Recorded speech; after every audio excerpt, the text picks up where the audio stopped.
datang kembali dalam CNBC Indonesia Top Women Fest 2024. Nah, kalau tadi di sesi pertama kita sudah menyimak talk show bersama para tokoh pemimpin wanita Indonesia yang inspiratif dan juga memberikan banyak insight tentunya tentang perjalanan karirnya. Sekarang yang tidak kalah menarik adalah talk show berikutnya bersama dengan tokoh wanita yang kali ini datang dari bidang science. Dan saya undang kembali rekan saya yang akan memimpin jalannya talk show. CNBC News Anchor, Maria Katarina. Berikan tepuk tangan yang meriah. Thank you, Maggie, terima kasih. Selamat malam semuanya. Semangat?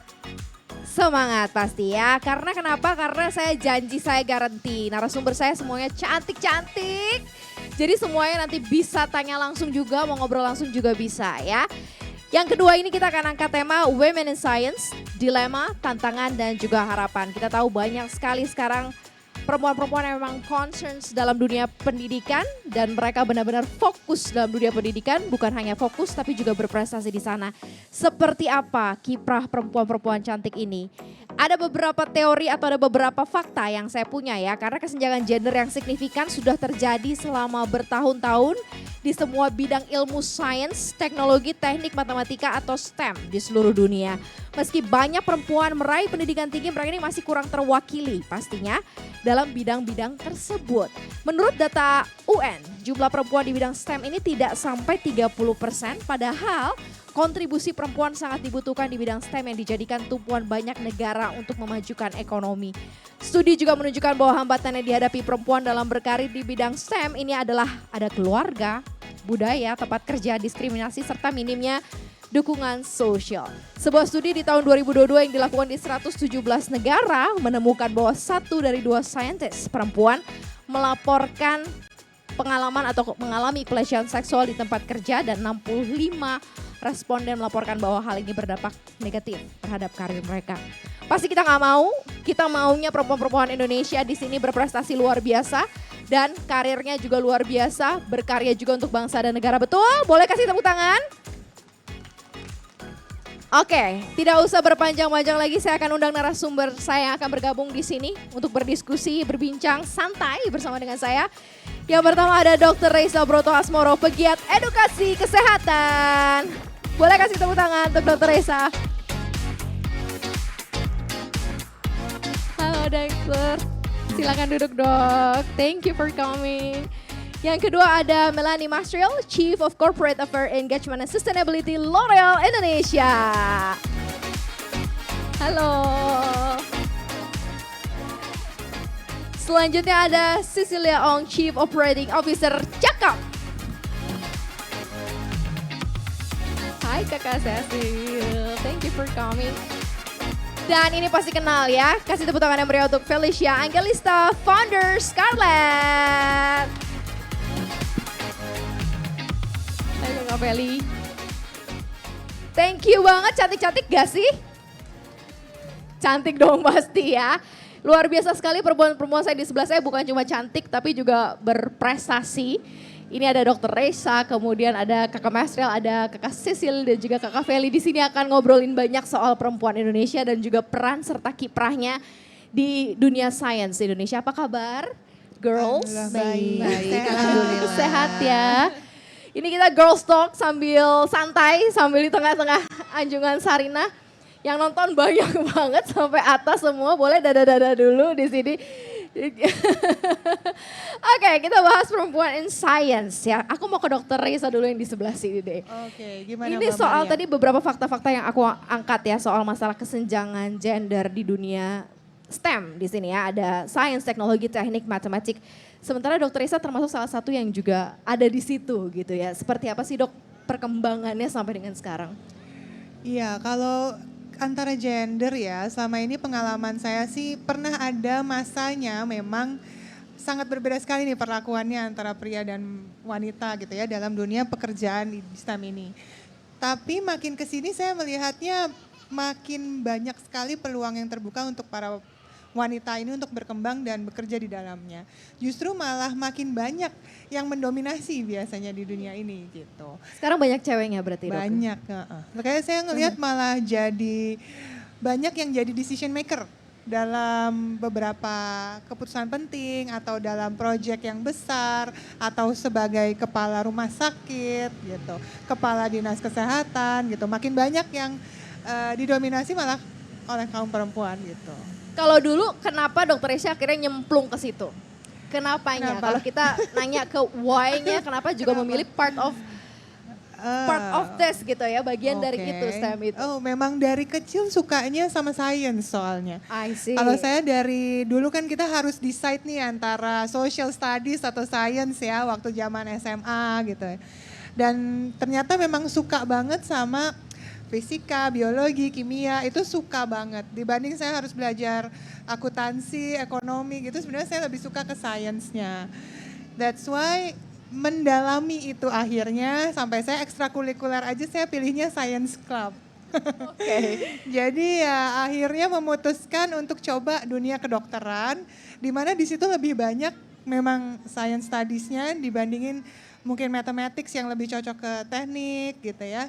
Nah di situ cocok banget sampai sekarang suka memang. Jadi ngejalaninnya ketika kuliah dulu, sekarang kerja, belajar gitu apa hal-hal baru itu jadinya seneng bukan jadi beban.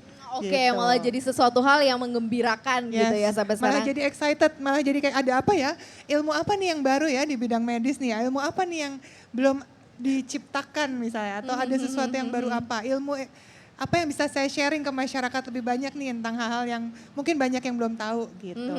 Tapi menjalani karir sebagai seorang dokter itu memang serepot itu nggak sih dengan maksudnya dengan istilahnya gini, bukan Gimana? serepot itu karena kan perempuan ya, kita bicara Oh. mengenai side-nya tuh adalah perempuan si Ya. perempuan ini dengan dokter-dokter laki-laki gitu. Kalau saya personally sih saya nggak merasa ada perbedaan sebenarnya di dunia kedokterannya, karena biasanya memang masing-masing nih sukanya gitu kan, terus tanggung jawabnya juga beda-beda nih. Tapi kalau dari gender sih nggak terlalu banyak ini ya, nggak terlalu banyak persaingan yang gimana. Mungkin karena ilmunya sama, pasiennya juga sama, jadi nggak terlalu banyak pilih-pilih harus perempuan atau laki gitu, atau mana yang lebih dominan sih sebenarnya saya nggak ngalamin sih. Tidak mengalami kesaraan, tidak mengalami kesenjangan gitu Kalau ya. kesenjangan justru sama laki-laki enggak. Nggak Tapi ada kalau ya? ketika menghadapi pasien gitu ya, ada tantangannya sendiri. Kadang suka banyak yang underestimate. Apalagi masih jadi dokter muda, perempuan gitu ya. Itu menghadapi lawan jenis itu juga banyak yang suka, mungkin bisa dibilang hampir kelewat batas, nggak sesuai dengan aturan norma-norma pria dan wanita, terus juga mungkin juga batasan antara dokter sama pasien banyak yang melanggar kayak gitu tuh pernah. Harus ngadepin itu kan, kalau laki-laki kayaknya enggak. Iya. Tapi karena mungkin dokternya cantik soalnya, jadi makanya mungkin harus pasiennya ada usil ya. trik-triknya. Wah Biar luar nggak biasa. Tapi jadi penasaran ya apa gitu ya yang dialami. The underestimate-nya sedalam apa sampai yang pernah mungkin terasa sama Dokter Raisa? Kalau underestimate mulai dari pertanyaan-pertanyaan yang diajukan, sampai misalnya terapi tidak dilakukan, keputusan untuk sampai beralih ke yang lain yang kayak gitu-gitu sih. Oke, tapi ya itu namanya profesi Ya, gitu ya. kayaknya harus dijalani semua ya. orang ada tantangan tersendiri ya. Betul. Apa-apa dijalanin, legowo aja. Emang passionnya di situ, jadi ya udah. Alhamdulillah sih. Dan dibuktikan sekarang makanya siapa yang gak kenal Dokter Raisa gitu ya. Kalau sekarang ngantri mau berobat sama Dokter Raisa ya. Oke, aku ke Kakak Melanie. Kakak ini kan juga sebagai salah satu yang berkiprah juga di sains, apalagi L'Oreal dunia kecantikan gitu ya.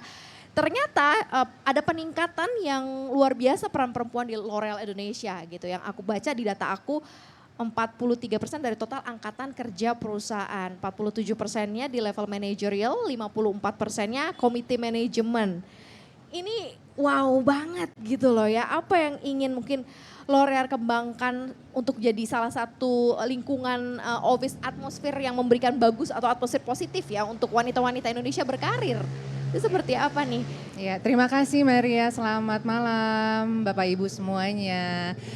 Kalau kita di L'Oreal basically memberikan berbagai kesempatan gitu ya untuk berkarir yang lumayan luas gitu. Jadi memang kalau dibilang kita lagi ngomongin soal science nih, di kita itu juga banyak sekali gitu ya. Mereka yang punya background science gitu ya, itu bisa join dengan kita dan banyak profesi-profesi yang bisa bisa dikembangkan di situ gitu. Seperti contohnya di bagian science and technical gitu ya. Karena kenapa? Mungkin Feli juga bisa confirm nanti kalau kita di produk kecantikan itu biasanya produk-produk yang kita masukkan ke Indonesia atau yang kita mau produksi itu harus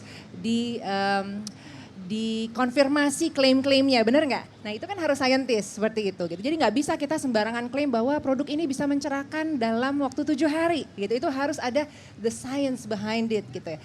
Seperti itu. Kemudian profesi lainnya mungkin kalau di kita tuh ada seperti orang-orang yang backgroundnya memang riset atau research consumer. Gitu. Itu penting juga ya Vel ya. Iya. Gitu loh. Karena kenapa kalau kayak kita di bidang kecantikan gitu ya, kita benar-benar harus tahu konsumen kita tuh seperti apa sih, sukanya apa sih gitu, supaya produk kita tuh lebih consumer centricity sehingga cocok dipakai oleh mereka, kemudian komunikasinya juga tepat, nyambung dengan mereka seperti itu kira-kira. Itu memang orang-orang yang bergelut di bidang sains, di bidang data gitu ya, riset lah yang punya passion untuk bisa mengerjakan hal-hal seperti itu gitu. Jadi Women in STEM itu penting banget gitu ya, dan di setiap lini bisnis, usaha, organisasi aku rasa itu akan selalu diperlukan gitu sih kira-kira. Dan buat kami di L'Oreal itu penting juga. Seperti Penting apa sekali. peran perempuan secara keseluruhan? Maksudnya emang penting sekalikah perempuan akan lebih banyak mendominasi STEM itu atau di bagian kecantikan ya lebih memang perempuan itu ya harus ada di dalam situ karena kan ini berkaitan tentang dirinya gitu seperti apa Kak betul. Melanie? Mungkin aku bisa ceritain dulu sebelumnya bahwa kita di L'Oreal punya program yang namanya L'Oreal UNESCO for Women in Science. Ini kita memberikan award atau recognition kepada female scientist atau ilmuwan perempuan yang kira-kira akan bisa menjadi role model besar penelitian di Indonesia dan bisa memajukan Indonesia dalam hal penelitian kira-kira seperti itu. Dan ini sudah 20 tahun kita lakukan dan sudah ada sekitar 71 perempuan peneliti ya yang memang kita berikan penghargaan ini gitu. Jadi memang program-program seperti ini nih program yang buat kita penting sekali untuk kita memberikan role model gitu loh, bahwa kayaknya nih science itu penting banget untuk bisa di-tap in sama generasi muda zaman sekarang juga. Karena mungkin kalau ditanya anak-anak zaman sekarang, anak Gen Z gitu, jarang ada yang mau nggak sih jadi scientist gitu. Maunya jadi dokter kayak dokter Aisyah gitu kan. Tapi kalau jadi peneliti tuh kayaknya udah jarang banget. Bener nggak sih gitu, banyaknya pengen mungkin jadi influencer gitu ya. Yang instant gitu ya. Sedangkan yang namanya scientist itu kan profesi yang mungkin Dr. Raisa mungkin lebih bisa menjelaskan hal ini. Profesi yang perlu proses gitu ya, profesi yang perlu sabar dan istiqomah gitu loh. Untuk mendapatkan inovasi, menelurkan inovasi-inovasi baru seperti itu. Dan inilah yang aku rasa kita tetap mesti punya keinginan untuk tetap bisa memajukan dunia STEM karena sangat penting. Karena dunia itu akan lebih maju, Indonesia akan lebih maju kalau Indonesia itu pembangunan kita didasarkan dari sains, kira-kira gitu sih. Dan perempuan harus terlibat dalamnya karena adanya inklusi di situ. Inklusi itu penting sekali, terutama dalam bidang sains dan juga riset. Tapi demografinya bertumbuh nggak sekarang nih Kak Melanie? Artinya adalah mereka yang memang akhirnya antusias, maksudnya artinya antusiasmenya juga untuk gue mau jadi scientist nih gitu kan. Walaupun ini berproses harus istiqomah gitu ya. Tapi ternyata demografinya ini bertumbuh gitu setiap hari atau mungkin setiap musim kelulusan tuh ada saja gitu calon-calonnya. Kita kemarin baru dapetin data juga dan baru ada ngobrol-ngobrol tentang Women in Science dan data menunjukkan bahwa Indonesia itu rate-nya female scientist-nya itu lebih tinggi dibanding tingkat global. Di Indonesia itu perempuan peneliti itu ada 45% dibanding global scientist yang perempuan itu hanya 33%. Jadi kita masih lebih maju dan ada peningkatan Kalau kita melihatnya seperti itu ya, karena selama 20 tahun kita menggeluti Women in Science program ini, alhamdulillah kita bisa bantu nge-push juga bahwa lebih banyak lagi perempuan peneliti yang ada di Indonesia. Jadi alhamdulillah Kita ya. lebih tinggi dari global berarti. Lebih tinggi ya? dari global, lumayan loh Mbak. Iya keren loh, boleh loh tepuk tangan buat perempuan-perempuan Alhamdulillah peneliti ya. Indonesia loh. Berarti ada nilai plusnya juga ya kalau di-compare dengan perempuan-perempuan peneliti dari global. Nanti kita mungkin coba pengen lihat nih ya Indonesia Iya. punya kelebihan apa sih di peneliti-peneliti perempuannya ya. Aku Iya. mau ke kakak Sisil Leoong dulu. Hai kakak. Halo. Kita dulu sama-sama, Kak Sisil ini juga news anchor dulu di Metro TV. Sekarang sudah jadi Chief Operating Officer Cakap dan menjadi wanita muda Indonesia yang masuk jajaran Forbes 30 Under 30. Boleh kasih tepuk tangan dong. Wow, gimana rasanya kira-kira setelah mendapatkan gelar ini gitu ya. Dan seperti apa sih, karena memang kan aku lihat dan banyak melihat aktivitas kamu yang memang fokus juga di dunia pendidikan gitu. Ini seperti apa nih Kak Sisil? Thank you Mbak Maria. Selamat malam semuanya. Mungkin saya bisa bilang Forbes 30 Under 30 ini bukan hanya nominasi atau award for me as an individual, tapi for seluruh Cakap Squad dan juga Cakap Company yang memang fokusnya ke arah pendidikan. Dan kita bergerak dari sisi edtech ya kita bilang ya, edtech. Dan justru award ini menjadi salah satu dorongan dan meyakinkan kita atas apa yang udah kita perjuangkan selama ini. Kita ingat banget awal tahun 2019 kita first launching our Cakap aplikasi.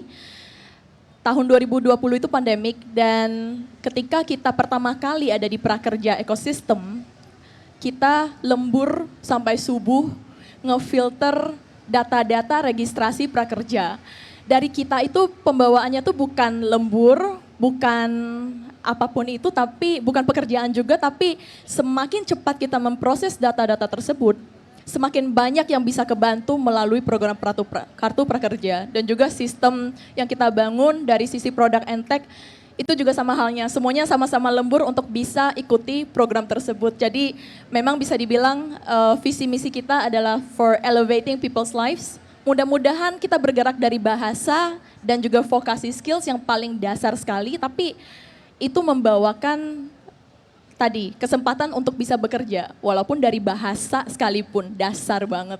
Iya, tapi Cakap ini sampai 2023 sudah memberi manfaat lebih dari 3 juta siswa di 34 provinsi, baik melalui pembelajaran bahasa asing maupun keterampilan vokasi atau upskilling. Ini yang kemudian menginisiasi ketika Kak Cecil kemudian pikir, wah kayaknya pengen punya Cakap nih, pengen punya sesuatu gitu yang bisa memfasilitasi masyarakat di seluruh Indonesia berarti kan. Ini apa gitu pertama kali yang terpikir? Kita punya founder untuk di Cakap, cuman memang awal banget ketika saya lulusan dari business management, dari ekonomi, saya mendapatkan pekerjaan pertama waktu itu ya sebagai di journalism, di jurnalis, dan itu karena basic dasar banget bahasa. Dan awalnya saya mengira itu sebuah keberuntungan, tapi ternyata ketika bertemu dengan banyak teman-teman yang juga terbantu karena bahasa, mereka bisa mendapatkan pekerjaan. Kita merasa, wah sistem ini bisa kita duplikasi. Itu bukan sistem baru, tapi sudah living proof. Semua orang pernah ketolong karena bahasa.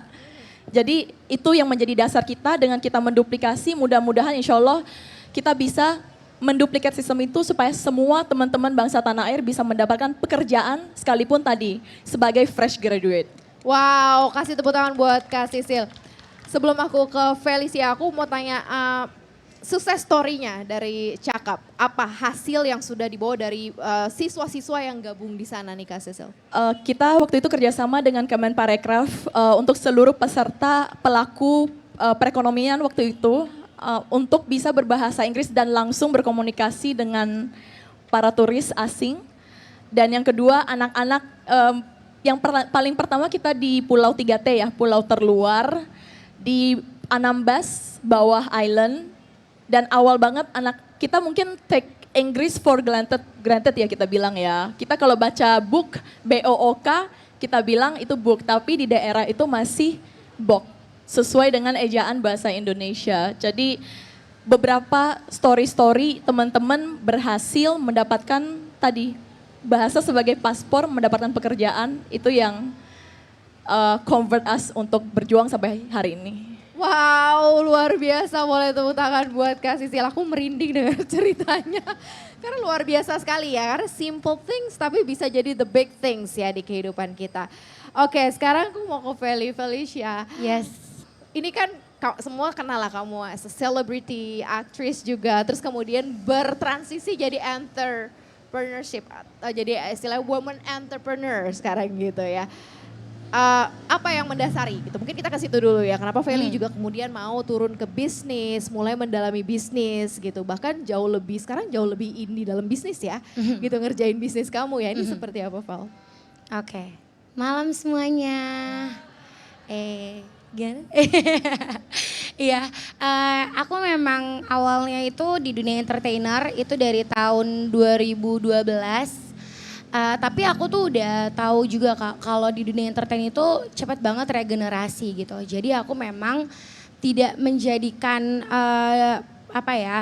diriku sebagai entertainer tuh untuk jangka panjang gitu. Jadi karena menurut aku pasti bakalan banyak yang bakalan menggantikan terus-terusan gitu kan. Kayak misalnya di awalnya jadi masih jadi anak sekolah, terus nanti jadi mamanya, terus jadi apa gitu kan. Jadi maksudnya aku berpikir bahwa aku harus siapin masa depan aku nih gitu. Nggak bisa karena aku udah di dunia entertain jadi kayak udah di comfort zone gitu. Jadi dari situ pada saat aku kuliah semua orang tuh nyaranin aku, orang-orang terdekat aku nyaranin aku untuk ngambil komunikasi.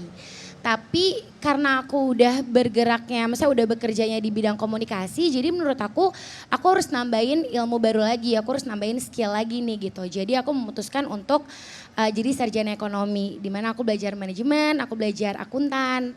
Dan pada saat di dunia artis itu kan kita punya hubungan yang dekat ya sama fans-fans gitu kan. Dan di situ tuh mereka tuh bikin aku jadi berpikir bahwa aku tuh punya peluang yang besar nih untuk untuk menggunakan ilmu aku di kuliah untuk bisa dijadiin bisnis gitu. Karena mereka benar-benar ngeliatin banget nih peluangnya besar banget. Karena mereka nanya kayak Kak pakai skincare-nya apa sih? Kak perawatannya apa sih gitu kan. Kan dari situ aku jadi ngeliat wah ini ada peluang nih dan itu juga passion aku di situ. Walaupun aku tuh udah berkali-kali nyoba berbagai bisnis yang lainnya juga which is nggak working. Tapi ya namanya bisnis tetap ada up and down-nya. Dan di Scarlett ini puji Tuhan bisa working dan memang ngeliatnya dari peluangnya dulu sih Kak. Karena ya banyak yang nanya jadi kan aku ngerasa wah belum mulai aja udah banyak yang support nih gitu kan. Walaupun 1-2 orang aja tuh itu udah maksudnya udah jadi kayak kekuatan untuk berani melangkah. Karena menurut aku kalau kita mau mulai sesuatu itu kan yang paling susah itu langkah awalnya ya.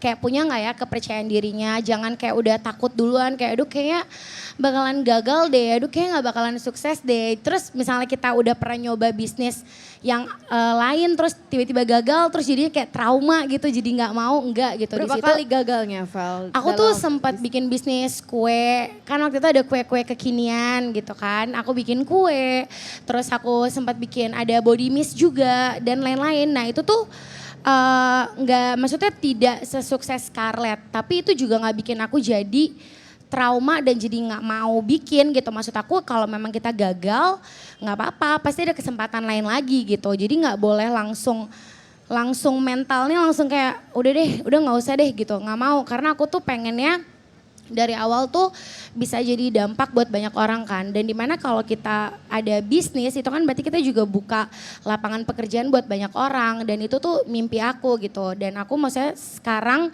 bisa ada Scarlett itu juga kalau orang mikir dari artis tiba-tiba jadi businesswoman kayak gampang banget gitu. Enggak, karena kan maksudnya untuk bikinnya itu kan juga butuh modal gitu. Modalnya juga nabungnya tuh dari syuting dari tahun 2012 itu yang kayak kerja pagi pulang pagi gitu. Jadi untuk sekarang bisa ada Scarlett ini aku benar-benar bersyukur banget, tapi ya nggak langsung jadi gitu. Enggak, semuanya butuh proses.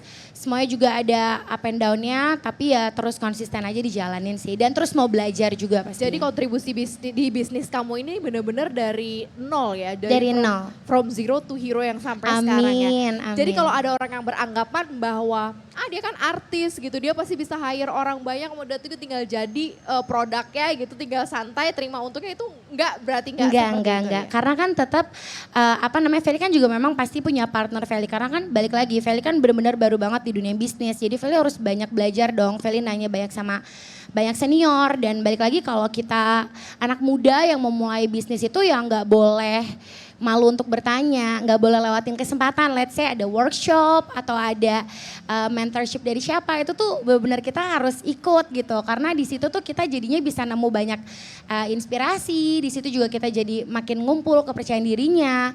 Terus juga dari tim aku juga yang tadi ada tim R&D juga kan, ada research and development juga. Di situ juga aku belajar karena kan di situ semuanya kan yang tadi dikasih tau juga sama Kak Maria, kalau semuanya tuh saintis gitu kan. Dan aku kan nggak ada di situ gitu. Kalau dokter Reisa sukanya IPA, aku suka IPS. Soalnya kalau aku bolos sekali kan kalau syuting banyak izinnya kan. Aku tuh langsung blank kayak ini apa ya. Aku tuh bener-bener kalau IPA tuh harus ngikutin dari awal banget. Kalau ada yang ke-skip sehari aja udah tuh ngeblank gitu kan. Jadi kayak balik lagi kita semua tuh punya punya side-nya kita masing-masing. Kita tuh kayak lebih kuatnya tuh di mana sih gitu kan. Dan itu sih yang harus kita tekunin terus gitu. Banyak belajar juga. Wow, luar biasa, tepuk tangan dong buat Felicia. Jadi semua itu berproses, dan Feli juga jadi woman entrepreneur pun juga ikut berproses gitu ya. Dari nol sampai menciptakan produk-produk yang sekarang bisa ditemuin sama teman-teman di pasar. Nah sekarang stigma perempuan dan berbagai macam step kehidupannya. Karena kan perempuan kan dari single, terus menikah, terus punya anak gitu ya, terus berkarir, dan biasanya suka ada kepemikiran, udah nikah, udah punya anak, udah pasti susah deh karirnya, biasanya suka stuck di situ. Gimana dok? Apalagi dokter Resya cantik begini gitu kan, apalagi pernah jadi ikut pageants juga gitu kan. Dokter cantik doang katanya gitu, bisa sukses karena cantik doang. Banyak stigma-stigma seperti Justru itu kan. itu, berangkat dari stigma itu sebenarnya. Itu yang salah satu menjadi tantangan tersendiri. Karena banyak yang selain underestimate ada yang stereotype. Wah tipe kayak gini gak pinter nih gitu. Makin tertantang dong. Jadi waktu sekolah apalagi kalau ada ya pengajar-pengajar yang udah underestimate duluan, pasti hasil kuliah saya A. Justru saya makin tertantang. Oh oke, dari awal udah Gitu ya. gitu. Oh lihat aja nih. Oke, jadi sebenarnya itu termasuk salah satu concern saya terbesar ketika saya memutuskan untuk menikah sebelum menikah dengan suami saya gitu ya. Dan kita tuh bikin agreement bahwa meskipun sudah menikah tapi selama ini kan saya ini sudah berkarir. Waktu ketemu suami tuh saya udah praktek 2 tempat, udah ikut pageant, udah punya karir lah di entertain juga, mau ada program juga segala macam. Jadi udah ada hal-hal yang saya lalui dan saya upayakan gitu kan ya. Jangan sampai itu hilang dan itu didukung sama suami.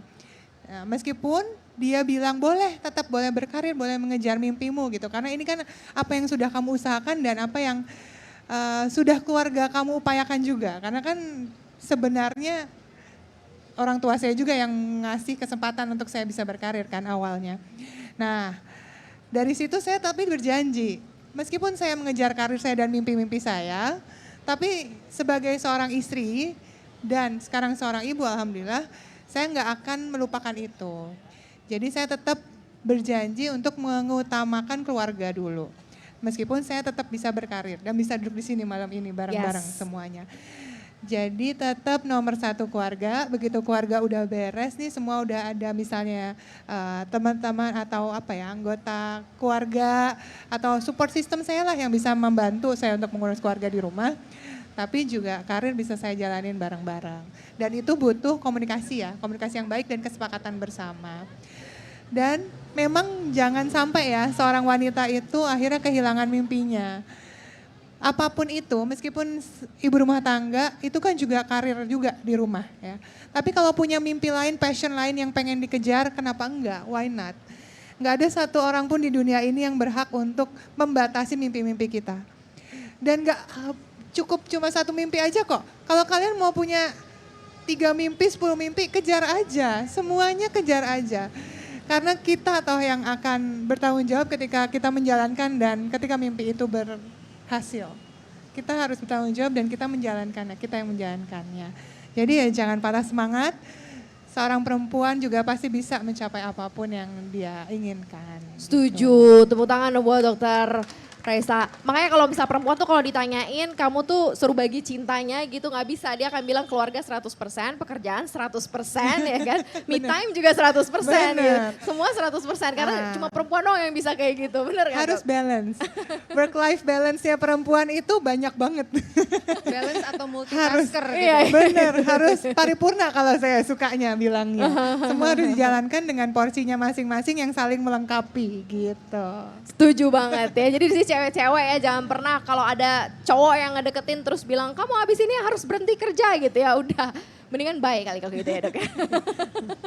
Oke, aku mau ke Kakak Melani. Kan di sini kan tadi ada banyak perempuan ya berarti ya di L'Oreal. Nah ada juga yang bilang ini, aduh bekerja sama perempuan ribet, banyakan izin nanti anaknya sakit, ini sakit, apa gitu. Maksudnya perempuan with apa ya dengan problematikanya karena kita kan perempuan, kita kan didesain sebenarnya bisa berpikir dan melakukan banyak hal. Tapi kadang orang ngelihatnya kayak dia nih kebanyakan ini, kebanyakan itu. Gimana tuh menurut Kakak Melani? Justru kita di L'Oreal itu susah banget nyari karyawan laki-laki. Jadi KPI-nya orang HR kita gimana kamu bisa membalancekan perempuan dan laki-laki. Walaupun 55, 45 lah ya bisa dibilang persentasenya gitu loh. Jadi dan kita juga ngelihat sih sebenarnya dari sisi perempuan ini juga kita dari sebagai perusahaan juga harus memberikan tempat kerja yang sebenarnya inklusif. Gitu sih, kalau kita mau punya karyawan perempuan yang cukup banyak juga gitu ya. Inklusifnya seperti apa gitu ya. Kalau kayak kita di L'Oreal contohnya kita tahu nih, tadi kan Dr. Raisa bilang gitu ya, kalau perempuan tuh mesti multitasking dan lain-lain segala macam gitu. Jadi flexibility dalam working hour is very important as well gitu. Jadi di kantor kita tuh ada yang namanya flexi hour, work from home itu ada bisa ngambil seminggu 2 kali. Gitu ya. Kemudian kamu jurnalis susah ya. Anak saya juga jurnalis loh. Iya, jadi memang kita bisa seperti itu. Jadi bisa kerja 2 hari dalam seminggu itu di rumah. Kemudian juga waktu kerjanya juga you can adjust yourself. Misalnya kalian mendingan datang pagi, kalau kayak aku mendingan datang pagi karena aku berangkat bareng sama anakku yang kecil jadi ngantar anakku dulu ke sekolah gitu. Jadi aku datang ke kantor tuh jam 7:30, jam 8 tuh udah nyampe gitu. Tapi aku bisa pulang lebih cepat jam 5.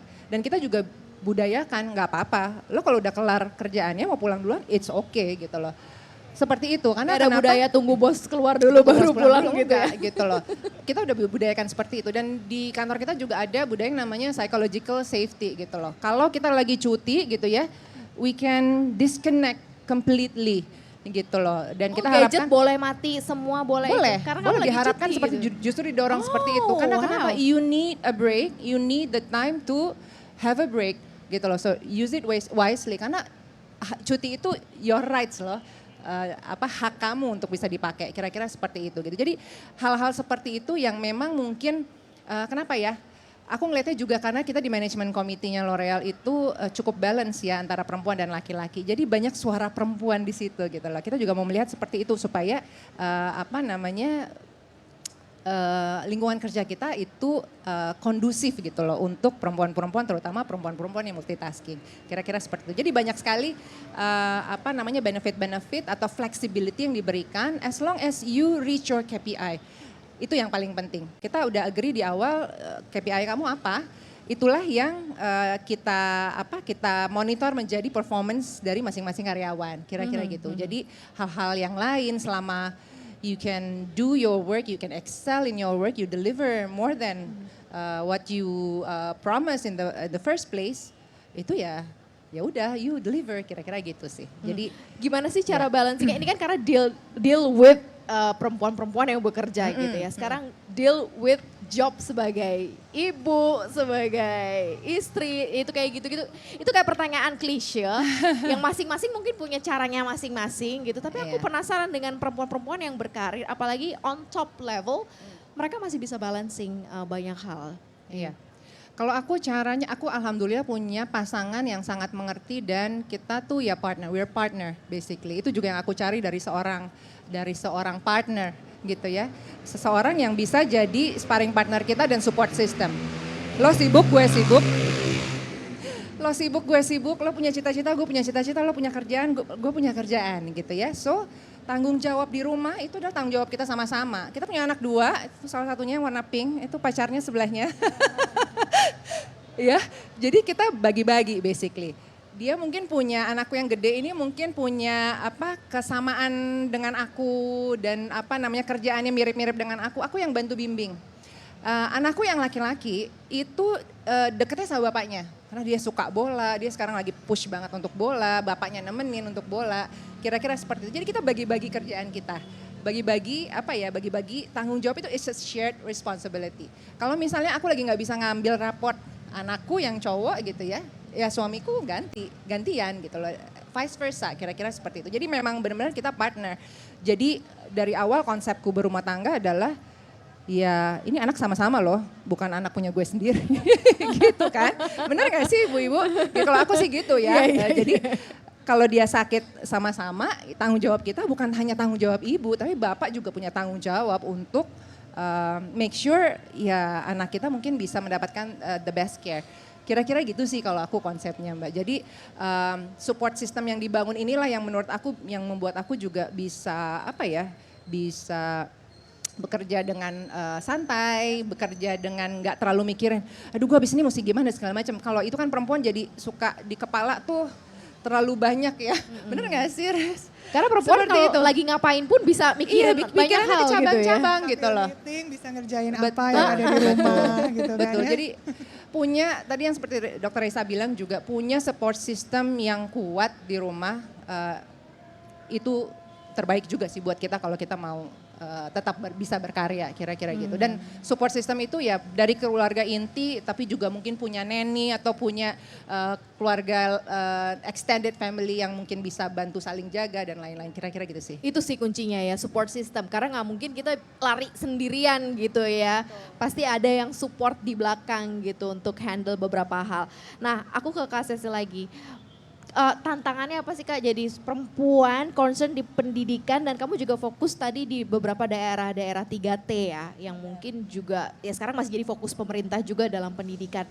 Seperti apa sih apa yang ada di sana tantangannya yang mungkin juga kalau misalnya pemerintah dengar ya ini sebenarnya harus masuk juga dalam program pemerintah untuk menjalaninya. Kalau kita bilang di daerah ya sebenarnya selain daripada konektivitas justru electricity jadi kita bilang core problem utamanya itu electricity, itu yang satu. Kedua adalah listrik, itu salah satu kendalanya. Itu ketika kita menjalankan online course, tapi juga memang di satu sisi adalah stigma masyarakat yang masih sangat kental. Kita bilang mengenai mindset ya, kita kalau ngelihat beberapa tokoh-tokoh leader yang ada di Indonesia yang masuk dalam kementerian juga gitu ya.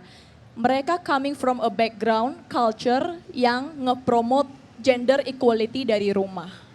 Jadi dari bapak dan ibu sama-sama tadi yang seperti Bu Melanie mention, ada gender equality di rumah, nggak ngebedain ini tugas ibu, ini tugas bapak. Jadi dari that culture being born, ketika mereka masuk ke masyarakat, mereka lebih percaya diri, lebih pede untuk bersuara dan lain sebagainya. Jadi memang kita ngelihat ada dua angle di sana, makanya Cakap per tahun ini memang kita fokus untuk bangun Yayasan Cakap untuk Bangsa. Kita fokus on UN SDG nomor 5, gender equality tidak hanya dari sisi work empowerment, tidak hanya gender equality dari sisi pekerjaan, tapi bagaimana dari rumah sudah ditanamkan mindset fairness itu antara bapak dan ibu punya equality dalam tanggung jawab. Jadi ketika mereka terbangun dari mindset tersebut, ketika masuk ke society, ada dorongan motivasi internal yang sangat kuat untuk menopang mereka, baik dari sisi karir ataupun tadi pekerjaan lainnya. Berarti mereka masih sangat tradisional banget ya, di mana harus cowok gitu ya. Stigma masih kental banget, apalagi di daerah timur ya, NTT dan lain sebagainya, itu masih kental banget.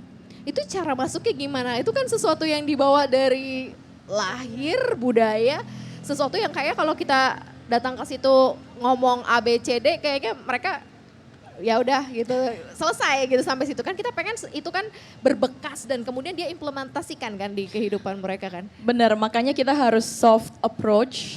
Kita mulai dari, karena kan kalau dari daerah memang kearifan lokal masih memegang kuasa yang sangat kuat. Jadi kita dari edukasi satu persatu, dari edukasi yang paling dasar, bulan per bulan, kemudian kita ngasih seminar mengenai parenting dan lain sebagainya. Nah itu cara kita melalui soft approach. Memang lama, butuh investment yang sangat komit, tapi kita percaya itu bakal bisa disebarin. Karena makin banyak yang mendapatkan benefitnya, dan banyak success story. Mungkin salah satu teman saya membangun NTT Muda, dia salah satu success story yang sudah sempat kuliah sampai ke luar negeri juga dengan beasiswa scholar. Jadi success story itu bisa menggerakkan lebih banyak lagi di daerah-daerah. Karena mereka udah ngelihat dengan matanya sendiri. Teman saya sama-sama di NTT, dia bisa punya kesempatan keluar. Kenapa saya enggak? Itu yang menjadi dorongan yang lebih lagi buat mereka-mereka. Luar biasa, tepuk tangan buat Kak Sisil. Wow, ini yang harus ditembus banyak banget ya pagar temboknya ya. Tapi ternyata kamu juga nggak berhenti di situ, luar biasa. Nah, Kak Feli, kan sekarang udah jadi bisnis entrepreneur ya, udah jadi entrepreneur lah ya, udah jadi woman entrepreneur. Tapi punya kesibukan lain as a mom juga, sebagai istri juga gitu ya. Dengan kesibukan keartisan kamu juga yang masih kamu jalanin. Nah itu cukup ribet gak sih bagi waktunya? Karena aku ngelihat kan kamu tadi juga cerita bahwa di bisnis ini kamu nggak melepas gitu. Jadi kamu memang kontrol semuanya. Jadi kamu benar-benar seorang pebisnis gitu. Ini seperti apa nih Val? Kalau untuk di dunia syutingnya kan memang aku nggak bisa ngambil semuanya ya Kak. Maksudnya kan tetap pasti ada yang dikorbankan gitu. Dan aku memilih memang lebih into bisnisnya gitu, Scarlett. Karena ini anak aku gitu yang benar-benar aku besarkan gitu ya. Tapi pun bukan berarti aku meninggalkan dunia entertain atau syuting sepenuhnya. Tapi istilahnya belum comeback gitu, asik ya kan.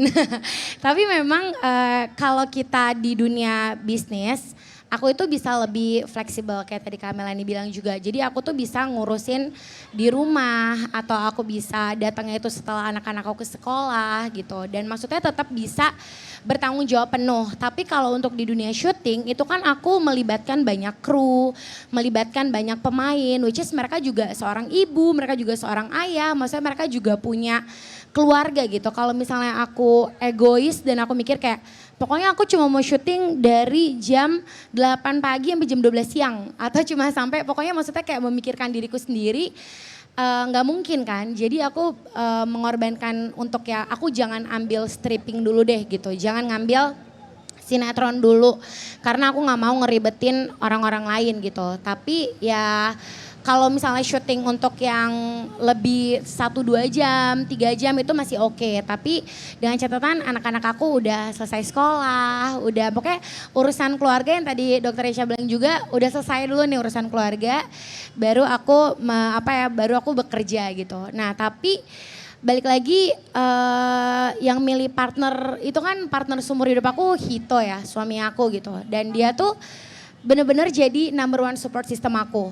Dia tuh kemarin Kak pas aku baru melahirkan, dia tuh bisa cuti sampai 2 tahun buat mastiin aku nggak ada yang namanya baby blues. Wow, iya. keren. Iya, jadi maksud aku kayak kita sebagai seorang wanita itu untuk oke, kita kan bekerja, tapi untuk milih partner hidup itu yang seumur hidup itu bener-bener kayak kita harus mikirin mateng-mateng banget gitu.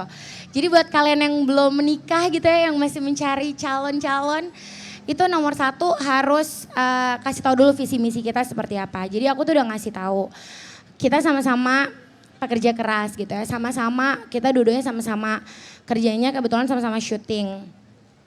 Aku udah punya karir yang udah aku bangun dan aku masih punya banyak mimpi, masih banyak achievement yang mau aku achieve gitu. Jadi aku izin dulu pertama sama dia, kalau misalnya nanti aku jadi istri kamu, aku nanti masih boleh kerja nggak gitu, karena aku dari awal tuh dididik sama mama aku ya, even kayak misalnya lagi jalan-jalan pas pacaran, kalau dia beliin kamu tiket nonton, kamu harus beliin dia popcorn gitu. Jadi kayak nggak bisa bergantung sepenuhnya atau kayak nggak bisa kayak ngandelinnya tuh cowok doang gitu. Jadi kalau aku tuh dididiknya seperti itu, dan itu aku kasih tahu juga ke dia. Aku nggak bisa nanti kalau misalnya aku nikah sama kamu aku nggak kerja, aku jadinya nggak enak, kayak mau minta ini nggak bisa. Jadi aku tetap harus kerja, tapi aku tahu prioritasku tuh kamu dan anak-anakku. Tapi maksudnya aku masih boleh nggak ya kerja? Aku masih boleh nggak ya ngejar mimpi-mimpi aku? Dan di situ tuh dia bolehin banget gitu. Bahkan dia rela dampingin aku, yang aku bilang itu 2 tahun dia cuti buat biar aku nggak ada baby blues. Jadi kalau ditanya kamu ada baby blues nggak ada gitu. Tapi kan dia cuti juga bukan sembarangan cuti kayak ya lo enak cuti abis itu kayak masih ada pendapatannya, enggak, karena kan pada saat sebelum kita menikah itu kan kita udah nabung dulu gitu kan, maksudnya kayak kita udah nabung buat kita mau bikin bisnis ini, terus kayak misalnya kalau misalnya udah punya anak atau hamil dan lain-lain itu pasti kita ada cutinya, itu udah kita pikirkan juga. Dan kan kalau sinetron itu kan juga sistemnya nggak langsung di muka gitu, jadi kayak istilahnya Hito dan aku tuh ada 5 tahun kita syuting nonstop, benar-benar dari 8 pagi sampai 3 pagi, 8 pagi 3 pagi benar-benar kurang tidur. Nah pada saat kita lagi cuti itu ya kita masih ada income, jadi itu juga harus dipikirin, gak bisa yang kayak seenak jeda cuti, enggak. Sebelumnya tuh kita udah kerja keras sebagai kuda gitu ya. Jadi kayak bener-bener dari situ pun Hito tuh bener-bener biarin aku under the spotlight gitu. Dia tuh bener-bener ada di belakang aku, tapi dia tuh enggak yang kayak merasa tersaingi. Jadi dia tuh bener-bener ngedukung banget gitu. Wow. Dia bener-bener ngedukung banget dan dia benar-benar nge-push aku untuk bisa bisa jadi, maksudnya bisa mencapai mimpi-mimpi aku, dan dia nggak masalah, dia nggak merasa tersaingi, tapi dia justru ngedukung, tapi pun dia jadinya nggak di comfort zone, dia juga tetap bekerja, tapi kadang orang nggak tahu, jadi orang cuma mikirnya, oh Hito kok nemenin Feli mulu kemana, padahal aku yang minta ditemenin mulu sama dia kan, atau sebaliknya, kalau dia lagi syuting pun aku nemenin dia, orang bilang, kayak satpam lu gitu, kayak nggak percaya gitu. Padahal kan kita harus make it relationship-nya works gitu kan. Maksudnya di saat dua-duanya punya kesibukan, gimana caranya supaya tetap sebagai suami istrinya berjalan, sebagai orang tuanya berjalan, karirnya juga berjalan gitu. Jadi nomor 1 partner seumur hidupnya harus benar. Bener banget. Tadi Kakak Milani bilang sweet banget karena memang jarang banget ada cowok yang secara ditemenin banget bener, gitu ya. nemenin dan secara sadar kayak mundur bentar dari spotlight, biarin aja nih istri gue yang spotlight gitu ya. Nanti ada waktunya kita kayak tukeran gitu ya. Itu Betul. luar biasa sekali. Nah satu lagi Val, sejauh mana sih apa yang kamu lakukan dalam upgrading skill, upgrading pengetahuan gitu ya? Karena kamu kan sekarang jadi seorang entrepreneur gitu. Itu diperlukan dan kamu juga lakukan. Seperti apa? Yang pastinya belajar terus. Itu juga bukan yang kayak belajar apaan kan udah lulus sudah apa, enggak ya. Belajar itu bisa dari orang-orang sekitar kita. Jadi gitu kita emang butuh banget yang namanya link ya. Kayak misalnya sekarang aku lagi bersama wanita-wanita hebat, pasti juga aku bisa tanya kan, ini gimana ya caranya, ini gimana ya. Maksudnya aku tuh belajar dari tadi juga ketika ngejawab aku kayak oh gitu ya, oh iya ya gitu. Maksudnya belajar. Terus juga memang belajar itu aku memang sampai keluar-keluar juga gitu ya. Maksudnya kayak ketika apalagi di dunia kecantikan kan kita harus ngikutin yang namanya tren baru, tren apa yang ada di depan ya, itu harus belajar. Active ingredients apa ya, terus udah gitu juga teknik apa ya yang harus dipelajari. Dan aku juga bareng sama tim R&D aku juga. Dan mostly juga memang banyak perempuannya gitu kan. Jadi kita memang belajar. Kayak kemarin aku sempat ketemu sama saintis-saintis yang hebat banget, sampai aku tuh dijelasin soal active ingredients, diliatin gitu cara bergerak. Kalau misalnya retinol nanti digabungin sama vitamin C ini nggak boleh nih, ini lihat nih dampaknya nih gini, itu tuh belajar gitu. Jadi aku yang kayak oh gitu ya. Jadi memang kalau misalnya tanya belajarnya kayak misalnya orang lihat lu traveling mulu, jalan-jalan mulu, enggak, itu kerja. Kayak maksudnya pada saat aku sempat pergi, kemarin aku sempat ke Barcelona, itu aku belajar, itu aku berempat doang Kak. Bayi aku masih 3 bulan, sama Bible masih 1,5 tahun, aku sama Hito doang. Tapi aku harus kerja, harus belajar. Dan waktu itu aku coba apply untuk babysitternya Visa tapi nggak tembus. Jadi kayak ya udah, kita tetap harus jalan gitu, kita tetap harus belajar karena aku harus nyari ilmu sebanyak-banyaknya nih ya buat kalau sebutan aku untuk consumer Scarlett itu sahabat Scarlett, aku harus belajar. Jadi di situ kita juga udah dealing berdua kayak nanti kalau aku harus ketemu sama saintis ini, sama perfumer ini, sama ini kamu gimana? Ya udah aku jaga. Hito jaga Kak dalam kamar gitu ya sama 2 bayi, Hito yang jagain terus dia biarin aku untuk ya udah sana kamu pergi belajar dulu. Di situ aku bawa buku catatan kayak bener-bener catet sambil video call terus kan. Anak gue udah makan belum? Udah oke lanjut lagi. Terus kalau misalnya lagi ada break bentar, kalau lagi seminar, lagi ada workshop, anak aku udah tidur belum? Udah mandi belum gitu. Maksudnya kayak Hito yang iniin kan. Nah besokannya gantian. Hito kan juga karena kan skincare ini gak cuma buat cewek, cowok juga harus pakai kan. Jadi Hito juga belajar. Jadi pada saat Hito pergi, aku yang langsung jagain anak-anak juga. Jadi maksudnya banyak banget keliling-keliling untuk belajar gitu. Kayak kemarin sempat ke Korea juga. Kalau orang nanya, kenapa sih brand ambassador lu tuh glow ambassadornya Korea gitu kan? Kenapa? Karena untuk tembus skincare, misalnya skincare Indonesia gitu ya, skincare lokal untuk tembus mereka mau jadi BI kita tuh susah gitu. Dan itu maksudnya suatu achievement dimana kayak aku bisa buktiin kok kalau skincare aku nih bagus gitu. Kamu boleh coba dulu deh karena kan tim-timnya pasti nyobain dulu kan. Gak mungkin langsung ke artisnya, ini aman gak? Ini ingredientsnya gimana? Bahan-bahan aktifnya ada yang berbahaya gak gitu kan. Itu tuh benar-benar wah berdoa banget sama modal nekat banget untuk bisa kayak tembusin ke situ gitu kan. Dan memang kan untuk skincare itu sekarang kita lagi istilahnya kalau zaman dulu pas syuting itu kan kiblatnya ke Bollywood yang kayak makeupnya matte dan lain-lain. Kalau sekarang kan Korea semuanya maunya glowing gitu kan, in the dark juga glowing gitu ya maksudnya. Jadi kayak aku benar-benar punya mimpi yang kayak aduh gimana caranya ya supaya mereka percaya nih sama skincare Indonesia tuh ada yang bagus banget kok gitu. Ada itu ya modalnya percaya diri guys. Harus percaya diri, harus diimani gitu, harus berdoa. Sampai akhirnya pas mereka bilang oke, waktu awalnya tuh Song Joong Ki yang jadi brand ambassador aku gitu kan.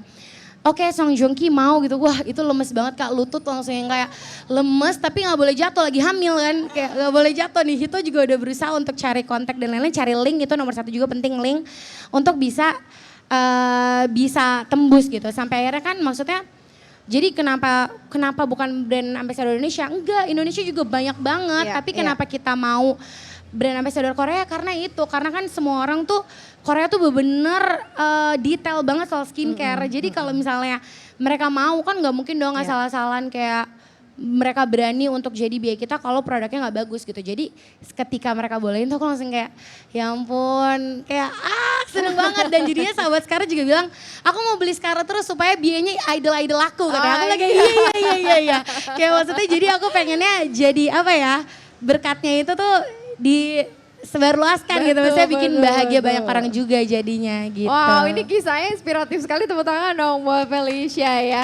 Ini yang benar-benar seorang business owner, entrepreneur yang terjun langsung. Jadi dia tahu apa yang dia perlukan, pengembangannya seperti apa ya.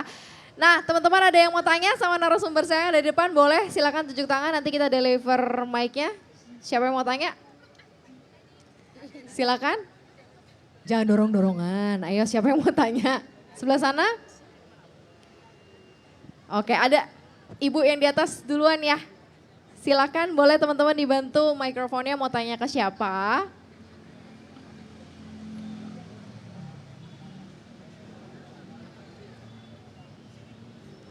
Halo, perkenalkan nama saya Imelda.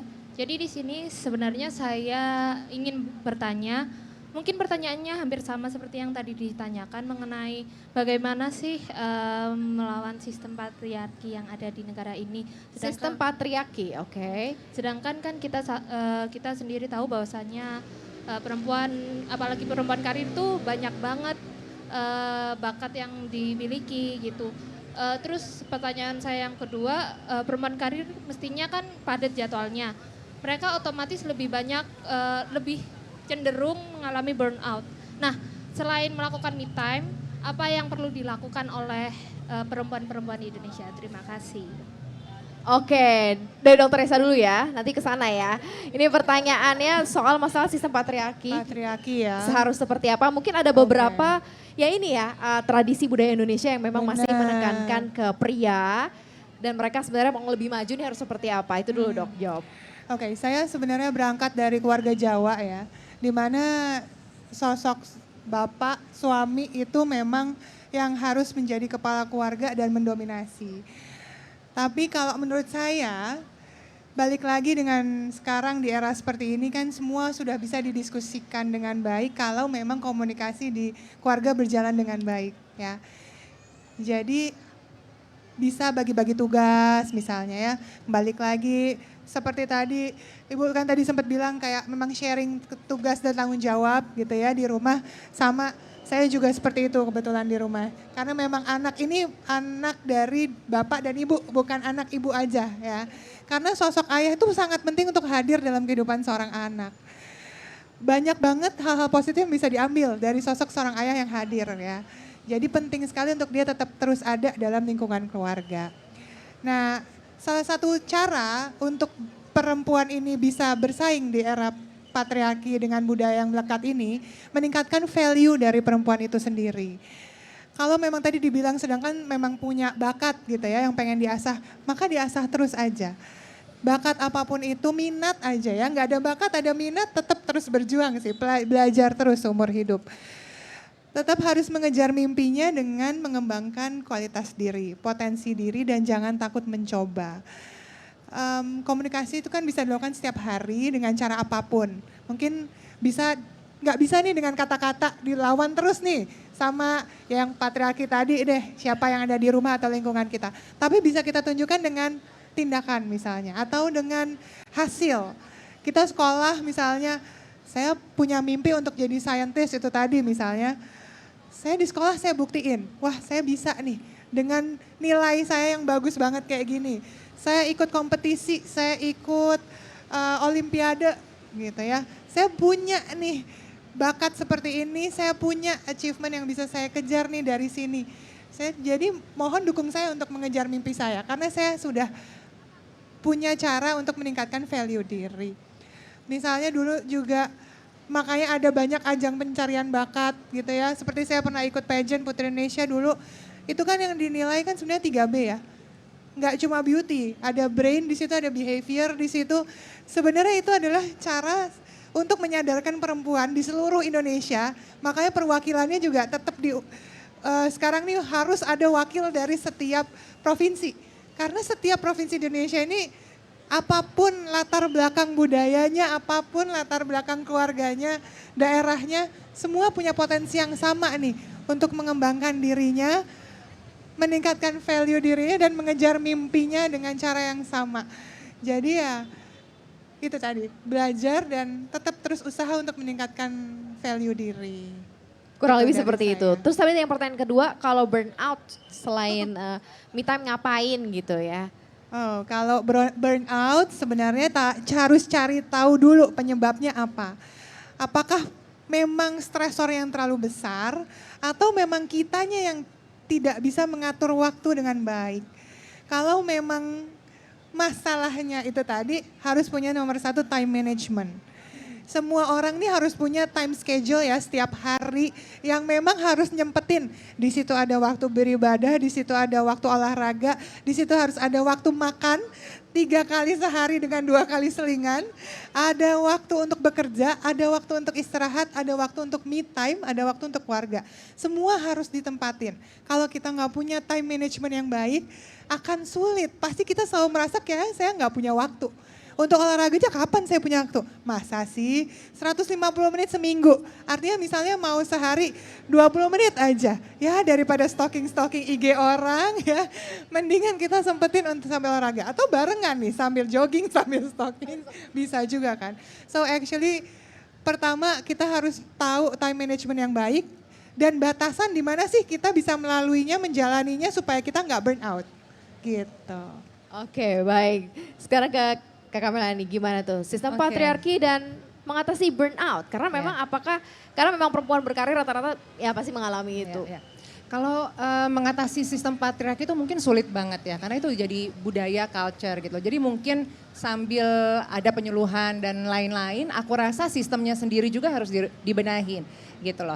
Dari sistem di negaranya juga harus dibenahin. Karena kenapa? Gimana kita bisa memberikan kesempatan untuk perempuan itu bisa lebih banyak berkarya di luar rumah. Sebenarnya apa sih yang mengkungkung, mungkin bukan mengkungkung ya, yang membatasi perempuan untuk dia tidak bisa tidak bisa berkarya di rumah. Karena mungkin kebanyakan itu adalah berhubungan dengan pengasuhan anak gitu ya. Pengasuhan anak kalau ibunya harus ngasuh anak terus dari pagi sampai sore, dia sulit sekali gitu. Paling nunggu waktu anaknya tidur, mungkin dia bisa sambil bikin kue, jualan kue. Mungkin teman-teman tahu ya, di Indonesia ini kita entrepreneurship atau small medium enterprise UMKM itu hampir 60% itu perempuan gitu. Karena kenapa? Perempuan itu kreatif gitu ya, kreatif bikin usaha sendiri sambil ngerjain sesuatu di rumah untuk membantu penghasilan suaminya, seperti itu. Jadi yang kalau aku mikirnya gitu ya, yang paling penting adalah gimana perempuan ini bisa somehow dibebas tugaskan dari pengasuhan anak yang lebih lama lagi jangka waktunya. Jadi sistem daycare mungkin tuh penting kalau menurut aku sih. Kalau di negara-negara luar tuh udah mulai banyak ya gitu ya. Perempuan bisa berkarya dan di luar rumah gitu ya. Anak tuh bisa dititipkan dulu gitu ya di daycare gitu. Apalagi anak-anak yang memang masih butuh, belum usia sekolah ya. Kalau usia sekolah kan kita bisa taruh di sekolah, jam 3 pulang kita jemput lagi. Jadi masih bisa melakukan sesuatu dari pagi sampai jam 3 sore gitu. Nah kalau anak-anak yang masih kecil yang masih butuh dituntun, diawasi tiap hari, nggak semua orang punya privilege untuk punya neni gitu ya. Jadi itu sih mungkin sistem daycare-nya diperbaiki dan lain-lain. Kalau kita di L'Oreal juga bisa aku bilang kita juga punya gitu ya, kayak misalnya kayak kemarin kita mau Idul Adha, Idul Fitri gitu ya, itu biasanya kita sediakan daycare buat buat ibu-ibu di kantor kita. Karena tahu Mbak nggak langsung balik ya, nyangkut di kampung karena halaman. kita tahu Mbak itu seminggu sebelum Lebaran dan seminggu 2 minggu setelah Lebaran itu pasti pulang kampung dan mereka kelabakan gitu. Sedangkan buat kita tuh mungkin Feli juga bisa confirm this, kalau di beauty industry tuh brainstorming, ketemu muka itu penting untuk di kantor. Jadi nggak bisa hanya kerja dari rumah gitu. Jadi facilitation like this is very important dan menurut aku sih kalau menjawab pertanyaan Mbaknya tadi gimana kita bisa maju nih, perempuan bisa lebih maju, bisa lebih punya waktu, itu mungkin dengan memfasilitasi itu tadi ya. Pengasuhan itu mungkin bisa dioper sedikit sehingga mereka punya waktu lebih untuk bisa berkarya, bisa berusaha, kira-kira seperti itu. Tips mengatasi burnout tadi. Sama kayak Dr. Risa tadi, udah bagus banget jawabannya. Udah bagus sama. banget ya. Bisa ada manajemen Bagi waktu, bener. 24 jam tuh bagi-bagi deh tuh ya. 24 jam 150 menit seminggu tadi katanya. 150 olahraganya. Masa sih nggak bisa katanya ya. Kakak Cecil, silakan gimana nih sistem patriarki, apalagi kamu juga sering menemukan itu ya, sesuatu yang harus kamu dobrak gitu. Ini seperti apa? Benar, kebetulan anak saya juga 1 tahun 8 bulan ya. So felt that intensitas apalagi di dunia startup, tech company yang teman-teman itu mungkin udah nggak ada work-life balance anymore. Kalau aku tuh selalu promotnya work-life harmony. Bagaimana menyeimbangkan di tengah-tengah kesibukannya intensitas tinggi itu gitu ya. Tadi ruang kerja untuk bisa ada ruang sedikit, kita bilang 15 menit aja buat olahraga. Itu bisa. Kalau aku ditanya sempat burn out apa enggak? Sempat marah-marah sendiri enggak jelas. In the middle of the road gitu ya. Pas lagi mau menyelesaikan tesis waktu itu juga. Tapi setelah itu saya sadar, ini ada yang enggak, maksudnya ada yang enggak seperti biasa nih. Kenapa aku marah-marah dengan hal yang kecil? In the end, I found out. Jadi salah satu cara aku untuk mengatasinya adalah tadi olahraga yang memang lebih ekstrim. Waktu itu aku pilihnya Muay Thai ya. Jadi emang setelah itu it release a lot, it helps a lot. Itu yang ke satu. Kalau secara patriarki tadi ya memang nggak mudah. Cuman independensi dan support system aku setuju banget sama Bu Melani.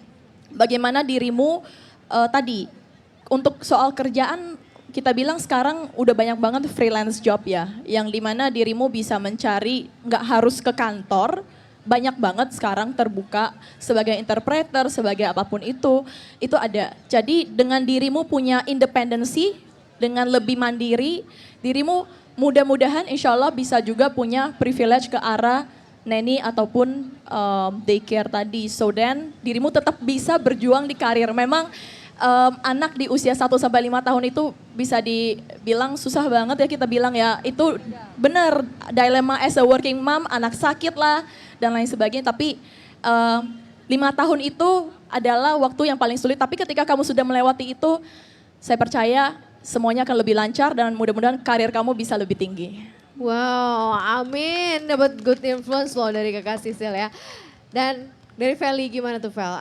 Adakah kamu juga merasakan sistem patriarki di dalam karir kamu, apalagi mungkin di entertain dulu begitu ya. Dan sekarang ketika kamu jadi business woman, ini seperti apa? Kalau aku sih sebenarnya lebih mengedepankan profesionalisme aja.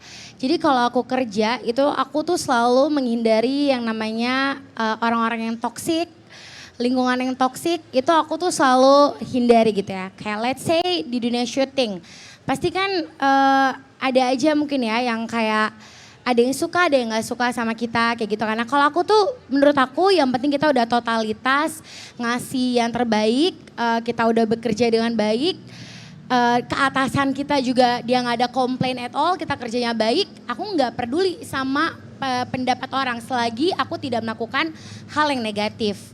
Jadi selama aku melakukannya bener kok, yang disuruh begini aku lakukannya begini. Terus aku juga tahu value aku juga mau terus nambahin value aku dengan banyak belajar, dengan banyak tanya sama orang dan lain-lain. Jadi kalau misalnya ada yang masih menganggap sebelah mata gitu ya, apalagi misalnya di dunia pekerjaan kita cewek terus misalnya mereka kayak, lu gak bisa, lu kan cewek gitu. Maksudnya kayak, kalau digituin tuh jangan sakit hati. Justru kayak, gue buktiin ya gitu, gue bisa loh, gue cewek, gue bisa. Justru kayak makin digituin gak boleh jadi kayak makin, ya gue gak bisa ya gitu. Karena menurut aku omongan orang itu tidak mendefinisikan siapa kita. Kita itu ya kita yang tahu gitu, value kita yang tahu. Justru kita harus kasih tahu mereka, tapi kasih tahu juga bukan dengan banyak ngomong, tapi kita liatin nih kayak maksudnya kita lakukan yang terbaik, kita benar-benar kasih 100% totalitas, orang mau bilang apa biarin aja. Terus juga kalau untuk me time menurut aku komunikasi itu paling penting. Kita nggak boleh mendem. Kalau mendem itu jadinya dadanya panas sendiri gitu, kayak Kesel sendiri iya, kesel ya, sendiri, nggak keluar. Dan kalau kita udah ngomong aja orang nggak ngerti, apalagi kita pendem. Jadi menurut aku komunikasi kita harus ngomong. Kita ngomong juga dengan bahasa yang santun, kita juga ngomong dengan menyampaikannya juga dengan tidak menyakiti hati orang lain. Tapi kita kasih tahu gitu kayak, kok kayaknya lu terlalu terlalu kasar deh, bisa nggak ngasih taunya baik-baik aja. Apalagi kan kita kalau kerja pasti kerja sama tim juga kan, jadi kayak maksudnya harus ngomong. Toh juga kadang bisa jadi dia nggak terima, tapi yang penting kita udah nggak kebakar dong dalam diri kita. Maksudnya kita kasih tahu, kayaknya lain kali lu bisa deh ngasih tau gue kayak gini aja. Oke kalau gue ada salah lu tegur aja, tegurnya baik-baik aja. Gue juga bisa kok perbaikin diri sendiri. Nah tapi ya itu balik lagi kita yang harus komunikasi. Atau misalnya nggak bisa ke partner kerja, ya udah ke teman-teman kita, ke orang tua kita harus curhat gitu, harus curahin semuanya. Karena kadang mereka ngomong misalnya ada yang ngasih feedbacknya buruk gitu, ya udah jangan masukin hati. Pokoknya kita jauhin semua yang negatif, kita ambil semua yang positif. Kalau misalnya dia ngasih tahu, benar juga ya, mungkin ada yang dia ngasih saran ke kita, kayak kita nggak setuju, tapi ternyata dia benar gitu ya. Udah kan kita bisa ngambil hikmahnya gitu ya. Terus kalau misalnya menurut kita dia nggak ngasih solusi apa-apa, ya nggak apa-apa. Tapi dia udah jadi pendengar yang baik gitu. Jadi tetap yang tadi bagi waktunya yang baik, komunikasinya juga jangan dipendam sendiri. Kalau nggak tahu juga harus banyak nanya, jangan istilahnya kalau kita sotoy juga kita merugikan diri kita sendiri juga. Jadi udah komunikasi aja sih menurut aku gitu. Dan kita tingkatin terus value kita sebagai wanita. Setuju, tepuk tangan. Feli ini positive vibes banget ya. Afirmasinya juga positif banget gitu ya. Ini bagus banget nih buat hari-hari kita supaya bisa lebih baik. Nah ini buat closing statement, tapi closing statementnya adalah tantangan aja. Jadi ini kayak semacam kasih satu kalimat buat perempuan Indonesia. Untuk mereka mau terus percaya bahwa mereka bisa gitu ya. Dan membangun kemampuan yang mereka miliki. Apapun, satu kalimat. Dr. Reza, kemudian Kakak Melani, kemudian Kakak Sisil dan Kak Feli. Satu kalimat, satu kata, whatever. Yang penting pokoknya buat perempuan Indonesia. Satu kalimat aja deh, jangan satu kata. Silakan Dok. Raihlah mimpimu setinggi-tingginya karena tidak ada satu orang pun di dunia ini yang berhak untuk membatasinya. Wow, setuju. Kakak Mel? Mungkin karena tadi kita lagi ngomongin soal women in science ya, jadi aku mungkin lebih ngerucut ke women in science gitu ya.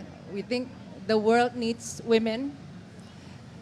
Ya, the world needs science and science needs women basically. Jadi nggak hanya di science tapi di bidang apapun sebenarnya butuh perempuan loh, karena adanya balancing itu sangat baik di seluruh bidang sehingga adanya kesetaraan, adanya inklusi dan suara kita juga jadi lebih terdengar kalau ada di seluruh bidang. Kira-kira itu. Setuju banget, tepuk tangan buat Kakak Melani. Kakak Cecil silakan. Kalau dari aku, jangan pernah biarkan dirimu menyesal apapun yang Anda putusin saat ini dan beranilah mimpi besar terbang tinggi. Wow. Val? Aku belum mikir Kak. Tapi itu buat aku sebenarnya simpel aja ya. Kayak kalau cowok bawa tas itu biasanya tas kecil doang kan Kak. Kalau cewek udah bawa tas gede, di tasnya banyak kantong-kantong, banyak kecil-kecilnya lagi di sini, di kantongnya ada isi, handphonenya dikalungin, dan itu maksudnya udah membuktikan kalau cewek-cewek itu bisa melakukan banyak hal. Jadi balik lagi untuk nggak boleh ada orang lain yang mendefinisikan siapa kita, tapi harus kita yang terus tingkatin value kita, nggak boleh batasin diri kita, terus kejar mimpi-mimpi kita, tapi tetap balik lagi kalau udah berkeluarga juga harus hormati kepala keluarganya, hormati suaminya, tapi makanya jangan sampai salah pilih suami juga ya kan. Harus dari tadi ya. Ya, harus balik lagi, harus benar yang mau berkembang bersama-sama, belajar bersama-sama supaya mimpinya bisa diraih sama-sama. Luar biasa, tepuk tangan buat narasumber saya hari ini, luar biasa. Dari Maria, semua perempuan Indonesia dimanapun kalian berada teruslah berkarya dan jadilah dampak. Tepuk tangan buat perempuan Indonesia. Terima kasih Dr. Reza Brotoasmoro, thank you so much. Kemudian Kakak Melani, Mas Rial terima kasih. Kakak Sisil Ong juga terima kasih. Felicia, Elisa thank you banget. Tepuk tangan sekali lagi buat narasumber saya yang cantik-cantik. Saya kembalikan juga ke rekan saya yang gak kalah cantik, ada Maggie. Ya, terima kasih Kak Maria dan semua narasumber kita. Semoga kita juga bisa meraih mimpi kita bersama. Dan top woman kita, silakan tetap remain on stage. Karena kita akan memberikan penghargaan kepada para narasumber sebagai most inspirational female icon.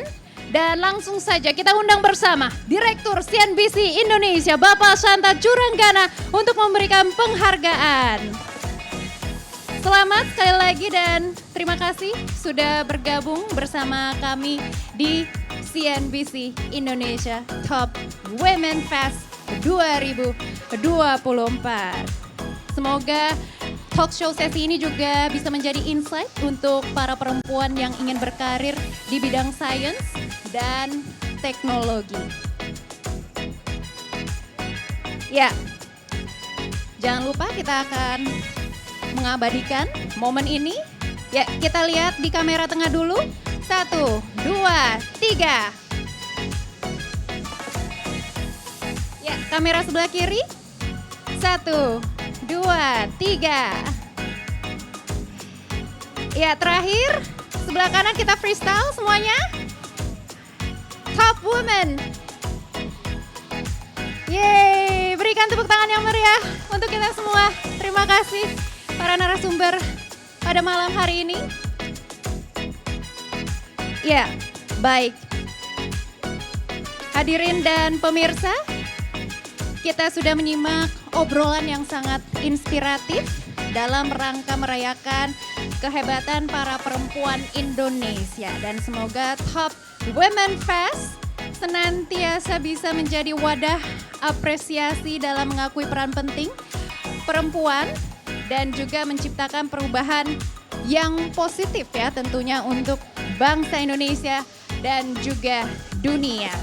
Dan tentunya para perempuan hebat ini juga menjadi bagian dari komitmen untuk memperkuat kesetaraan gender dan juga inklusi serta tidak lupa mengejar impian mereka dan juga memberi dampak positif bagi Indonesia dan juga dunia.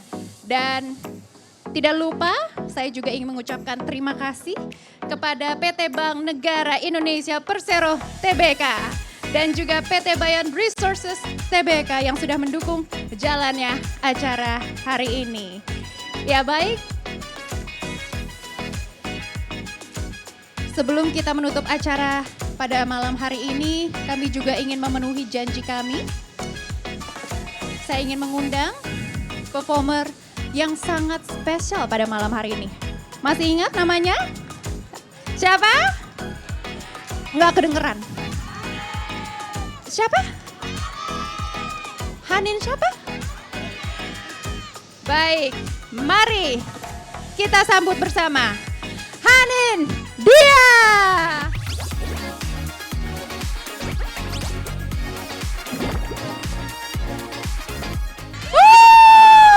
Halo. Selamat malam Hanin. Selamat malam. Iya, selamat malam Hanin. Ini Hanin adalah perwakilan Indonesia sebagai Equal Ambassador yang mendorong kesetaraan gender wanita di dunia musik dan juga terpampang fotonya di Times Square, New York City. Berikan tepuk tangan sekali lagi untuk Hanin. Thank you.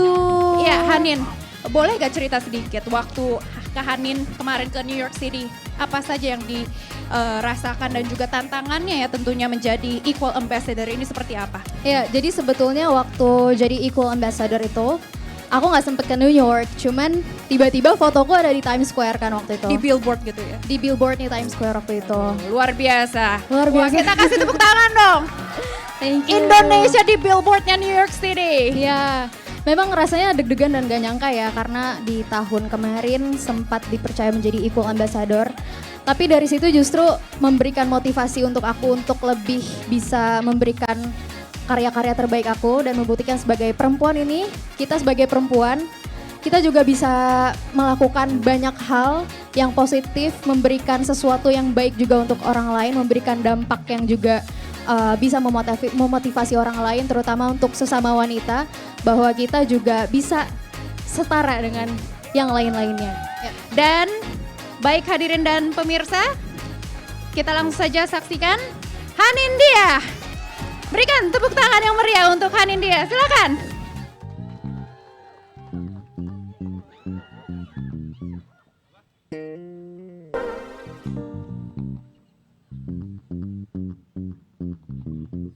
Siap buat nyanyi sama-sama semuanya?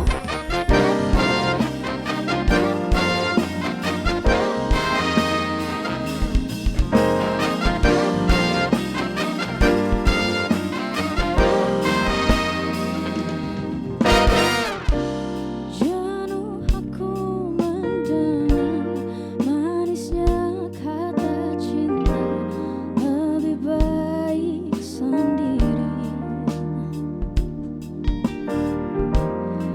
Bukannya sekali sering ku mencoba, namun ku gagal lagi. Mungkin nasibnya suratan tanganku harus tabah menjalani. Jauh sudah langkahku menyusuri hidupku yang penuh tanda tanya. Kadang hati bimbang menentukan sikapku, tiada tempat bagiku. Hanya iman diri yang membuatku mampu harus sabar menjalani. Top Woman Fest Arena, semuanya sama-sama semuanya ya. Let's go!